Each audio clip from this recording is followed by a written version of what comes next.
Shalom, shalom, bien-aimés. Donc, nous continuons avec notre série d'enseignements et aujourd'hui, nous allons parler de « Je suis chrétien et je veux divorcer ». Que dit la Bible? Alors, bien-aimés, il y a beaucoup de chrétiens de nos jours qui sont en train de divorcer et c'est très étonnant de voir que le divorce est venu s'installer dans les églises et que le peuple de Dieu est en train de connaître des séparations douloureuses, horribles et avec des enfants qui sont complètement blessés, détruits et cela est en train de se passer avec beaucoup de douceur dans le sens où les gens ont perdu le contrôle de ces moments qui sont très difficiles, qui sont en train de briser les foyers et les mariages. Et nous demandons au Saint-Esprit de prendre le contrôle de ma bouche pour que ce que je veux dire, que ce ne soit pas des paroles qui viennent de moi, que ce soit des paroles qui sont inspirées par le Saint-Esprit, et que ce soit des paroles qui vont nous fortifier et nous donner la force de pouvoir savoir comment le peuple de Dieu doit agir quand vous tombez dans des difficultés au sein de votre mariage et que vous sentez que vous voulez divorcer. Alors, que le peuple de Dieu puisse ouvrir ses yeux et se rappeler de quelque chose. Le Satan n'aime pas la famille. Le Satan ne veut pas qu'il y ait des foyers qui sont stables, qui sont solides. Pourquoi? Parce que ça va affaiblir son royaume. C'est les familles qui sont stables, et qui sont solides, unies, qui sont en train de représenter un danger. Pourquoi? Parce que ce sont des intercesseurs qui sont puissants et qui peuvent demander des faveurs pour les nations, pour la région où ils sont, pour leur famille. Et le Satan cherche à tout prix à les détruire. Et chaque fois qu'il y a des foyers, donc un couple qui est marié, eh ben, le Satan sait que c'est des potentiels gens qui vont mettre des enfants au monde, qui vont nuire à son royaume. Et c'est pour ça qu'il veut déjà commencer à vous détruire avant même que vous commencez votre mission. Il veut s'occuper de vous. Bien-aimés, le fait que vous avez survécu à tous les problèmes pendant toute votre vie, vous avez survécu à tous les attaques, à toutes les épreuves, jusqu'à être marié,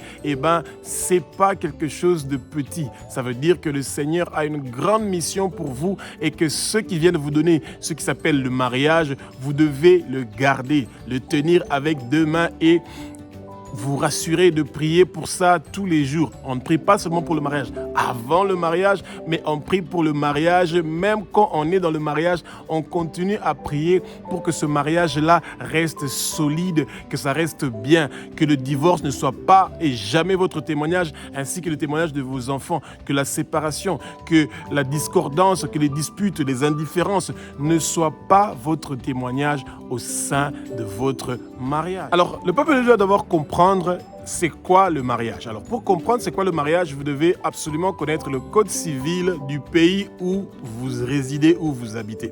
Alors, de nos jours, il y a beaucoup de pays où le mariage est considéré l'union entre l'homme et la femme devant des officiers de l'état civil. Donc ça veut dire que ça doit être dans les communes ou les mairies où un homme et une femme partent pour aller signer un papier et dire que nous sommes mariés et ils reçoivent leur attestation de mariage. Et là, devant la loi, vous êtes reconnus mari et femme.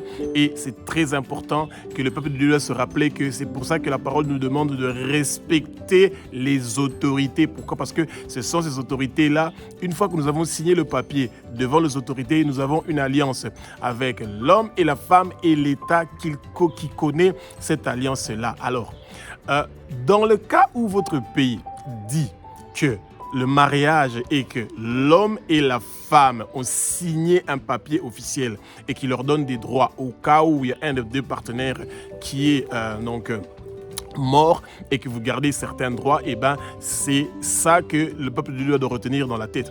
Et alors, il y a beaucoup de cultures qui considèrent, je dis bien culture, pas l'État, qui considèrent que quand vous avez fait la dot, et ben que vous êtes marié, et ben ça, c'est l'interprétation qui peut peut-être être valable chez les Pygmées où ils ne considèrent pas que l'État existe pour eux et que chez les Pygmées, ils n'ont même pas ils ont même pas de pièce d'identité et ça veut dire que ce qui se passe dans leurs coutumes, c'est ça qu'ils considèrent comme un mariage. Et pour Dieu, le mariage est déjà, le fait que l'homme connaît la femme, ça veut dire qu'ils ont des rapports sexuels. Pour Dieu, c'est déjà le mariage. C'est déjà une alliance que vous êtes en train de faire. Pourquoi? Parce qu'à l'époque de la loi, quand une femme avait connu l'homme, c'était toujours pour la première fois et il y avait du sang qui coulait et c'était une alliance qui était faite entre les deux. Et de nos jours, essayez de demander à vos enfants qui ont 15 ans jusqu'à monter, s'ils n'ont pas encore connu un homme ou ils n'ont pas encore connu une femme, bien aimé, vous serez très surpris que 95% de nos jeunes de 15 ans jusqu'à monter ont déjà eu des rapports sexuels et ça veut dire qu'ils sont déjà mariés. Peut-être inconsciemment, et c'est pour ça que les parents doivent prendre déjà l'initiative d'éduquer leurs enfants sexuellement et de leur parler des risques qu'ils sont en train de prendre, de nuire à leur vie quand ils sont en train de connaître des rapports sexuels en dehors du mariage et que demain, ça peut avoir des impacts sur leur foyer et sur leur mariage. Alors, la grande question que beaucoup de gens vont se poser, et surtout les chrétiens, c'est de savoir: est-ce que Dieu autorise le divorce? Oui, Dieu autorise le divorce, mais dans certains cas. Et c'est pour ça que le peuple de Dieu doit toujours, quand vous commencez à affronter des difficultés dans votre mariage, des difficultés dans votre couple, vous devez chercher la volonté du Seigneur. Le Saint-Esprit est le meilleur conseiller pour que vous puissiez trouver une solution. Mais faites très attention que, par exemple, une femme qui est en train de connaître la violence conjugale et qui décide de rester dans la même maison avec un homme qui est en train de vous taper, de vous tabasser, qui est en train de vous mutiler, qui vous considère comme un objet, ça veut dire que vous êtes en danger. Et ça ne vous donne pas encore le droit, selon la Bible, de divorcer, parce que l'homme est en train de vous taper et que l'homme est en train d'abuser de vous physiquement, vous pouvez faire ce qu'on appelle la séparation de corps et de partir habiter ailleurs, mais vous êtes encore donc marié. Et si l'homme ne supporte pas, par exemple, que vous habitez plus dans la même maison que lui et que lui va connaître une autre femme, il est dans l'infidélité et ça vous donne le droit officiellement de pouvoir vous séparer de cet homme-là et de recommencer votre vie. Si vous restez dans les sentiments, on a vu des femmes qui sont mortes dans le mariage. Pourquoi? Parce qu'elles avaient cette peur-là que les gens vont se moquer d'elle parce qu'elle a quitté son foyer, parce qu'elle n'a pas pu résister. Nous tous, on a grandi comme ça. C'est ça que nos mamans disent. Nous tous, on a grandi comme ça. Quand l'homme commence à te taper, à te gifler, tu dois seulement tolérer et être soumise, etc. Oui, bien aimé, c'est très important tout ça, mais la vie humaine est quelque chose que le Seigneur nous a donné et que nous ne devons pas laisser ça à risque et à péril. Ça veut dire être dans un environnement où on peut vous tuer et ce n'est pas du tout intéressant. Bien aimé. Alors, donc, quand vous sentez qu'il y a des difficultés dans votre foyer, dans votre couple, et c'est souvent des problèmes d'infidélité, ça veut dire que l'homme est parti coucher avec d'autres femmes dehors ou la femme est partie coucher avec d'autres hommes en dehors du mariage et c'est là où maintenant les difficultés se posent. Alors, bien aimé, il faut que le peuple de Dieu comprenne quelque chose. Quand nous partons devant l'état civil pour signer le papier à la commune pour dire que nous sommes mariés, il y a des phrases que l'officier d'état civil fait répéter au couple. Et souvent c'est « Je te donne mon corps et je donne seulement à toi mon corps jusqu'à ce que la mort nous sépare. » Alors bien aimé, c'est pour ça que votre corps n'est plus à vous quand vous êtes un homme, ça appartient à votre femme et le corps de votre femme appartient à vous, l'homme, et c'est comme ça que la parole aussi considère ça, parce que ce que l'homme a lié sur terre, Dieu l'a lié au ciel. Et quand l'homme s'aventure à coucher avec des femmes en dehors du mariage, et quand la femme s'aventure à coucher avec des hommes en dehors du mariage, c'est ça qu'on appelle l'infidélité. On déshonore un partenaire et c'est ça qui autorise dans un couple de pouvoir divorcer. Mais, il y a un mais, c'est toujours très important, bien aimé. si vous faites partie d'une église, de chercher à voir un pasteur pour pouvoir discuter et peut-être vouloir prier et connaître comment vous devez faire pour arranger cette chose-là, cette épreuve-là que vous êtes en train de rencontrer dans votre mariage. La première réaction ne doit pas directement être celui que « Ah, je sais que mon mari a été infidèle, ma femme a été infidèle, donc je veux divorcer. » Eh bien, ça risque de se répéter encore beaucoup de fois dans votre vie et c'est pas ça que vous voulez, d'avoir cette connotation-là de quelqu'un qui est divorcé, remarié, etc. Et c'est pas du tout ce que le Seigneur veut pour vous. Et nous allons essayer de discuter de comment le peuple de Dieu doit essayer de faire pour se battre pour leur mariage. Nous devons nous battre pour que le mariage puisse tenir solide, que le mariage reste dans des bonnes conditions, que le mariage puisse être un lieu de sécurité pour nos enfants. Surtout ça, et de penser à eux nuit et jour avant de prendre des décisions qui peuvent absolument détruire nos enfants. Alors, 1 Corinthiens chapitre 7, du verset 10 au verset 15, nous parle longuement de ce qui a à voir avec des indifférences qui peuvent pousser les gens à pouvoir se séparer, donc à divorcer. Et la parole nous dit que l'homme qui, avant de se marier, ne connaissait pas encore le Seigneur et qui rencontre le Seigneur et qu'il a une femme qui n'est pas croyante et que cet homme-là accepte de vivre dans la même maison avec cette femme-là ou que cette femme-là accepte de vivre dans la même maison que cet homme-là, et bien cet homme-là, par ses prières, par son comportement, peut gagner cette femme-là à Jésus-Christ de Nazareth et vice-versa. Ça veut dire qu'une femme qui est mariée avec un homme, quand ils se sont mariés, eh ben, ils n'étaient pas encore des croyants et qu'ils rencontrent le Seigneur, ils sont dans le mariage et que l'homme ne veut pas donc se convertir, et ben leur lit conjugal qui est souillé par les péchés de l'homme ou par les péchés donc de la femme, et ben quand il y a un conjoint qui prie, et ben ce conjoint-là peut sanctifier leur lit conjugal. Ce conjoint-là peut sanctifier les enfants par son union avec le Seigneur. Et donc, bien aimés, c'est pour ça que chaque fois nous disons à nos jeunes, faites très attention. Quand vous rencontrez quelqu'un qui ne connaît pas Jésus-Christ et vous acceptez de vous marier avec cette personne-là, vous pouvez être dans des sérieuses difficultés et vous devez éviter de tomber dans ce piège-là du Satan qui veut vous emmener vers un partenaire où à la base, vous n'avez pas les mêmes pensées et les mêmes valeurs et que vous n'avez pas la même alliance avec le Seigneur. Et le Seigneur ne va pas changer quelqu'un pour qu'il puisse l'accepter comme Seigneur, Sauveur et Maître parce que vous le voulez. Non, la personne doit décider lui-même s'il veut suivre Jésus-Christ de Nazareth ou pas.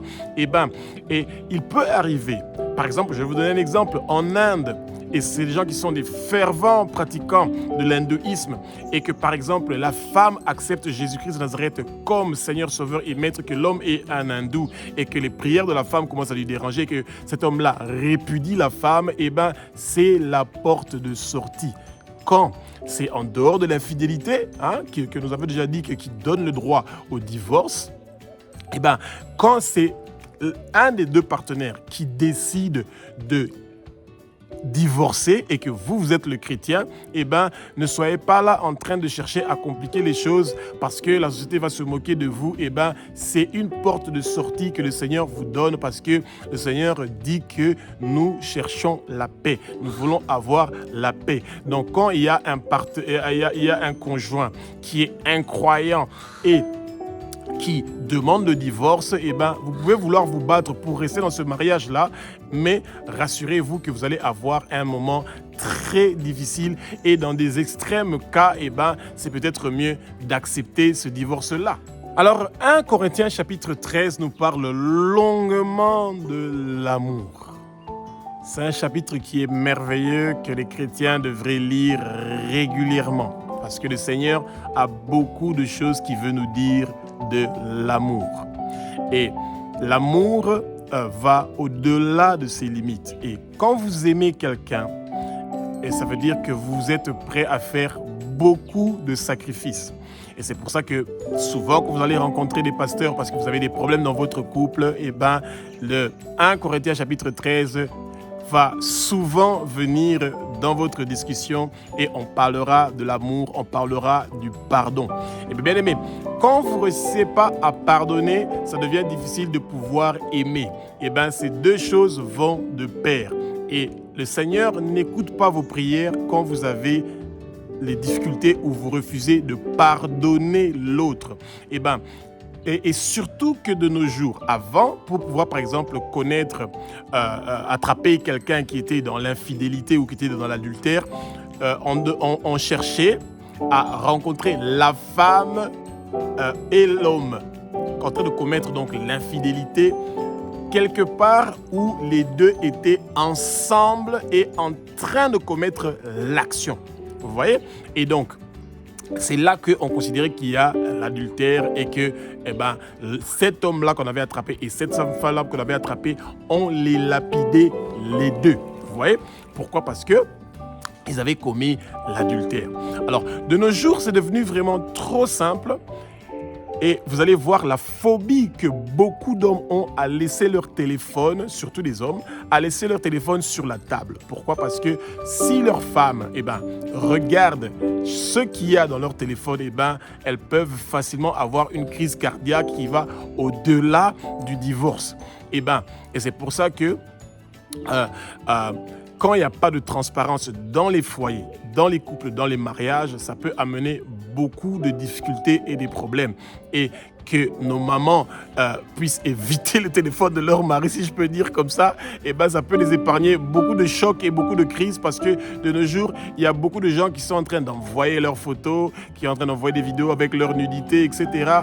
Et c'est dommage de voir que le peuple de Dieu ne comprend pas qu'il doit faire très attention avec ces choses-là qui peuvent enlever cet amour-là. Et bien aimé, quand vous êtes dans votre mariage, vous devez continuer à prier pour que l'amour dans votre mariage grandit, continue à grandir, que vous puissiez vous rapprocher, que vous devenez des amis, que vous devenez mari et femme solides, stables.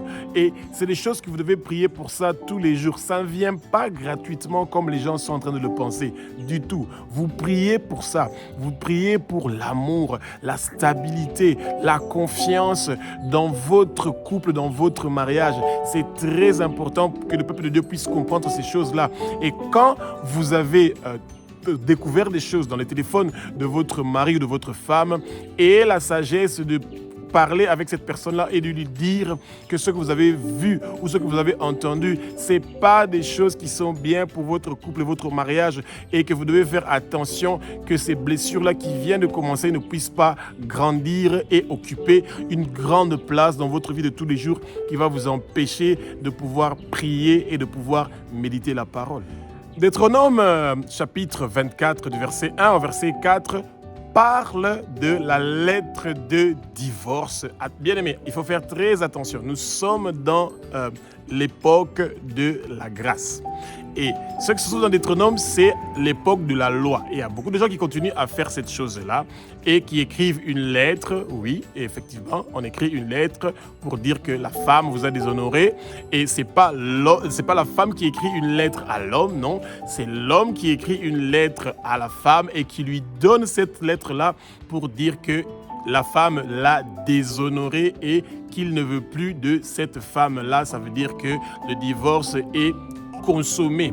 Alors, bien aimé, il faut savoir qu'est-ce que l'état civil de votre pays dit sur le divorce. C'est ça qui compte de nos jours. Si vous avez cette lettre-là, c'est bien peut-être pour les familles qui s'étaient unies parce qu'ils avaient pris des dots, etc. Il y a des hommes qui sont très culottés, qui vont jusqu'au point de partir demander qu'on leur retourne l'argent de la dot après qu'ils aient couché et eu des enfants avec cette femme-là, et ils partent pour réclamer qu'on leur retourne leur argent de la dot. C'est vraiment pas très, cool, si je peux utiliser ce mot-là.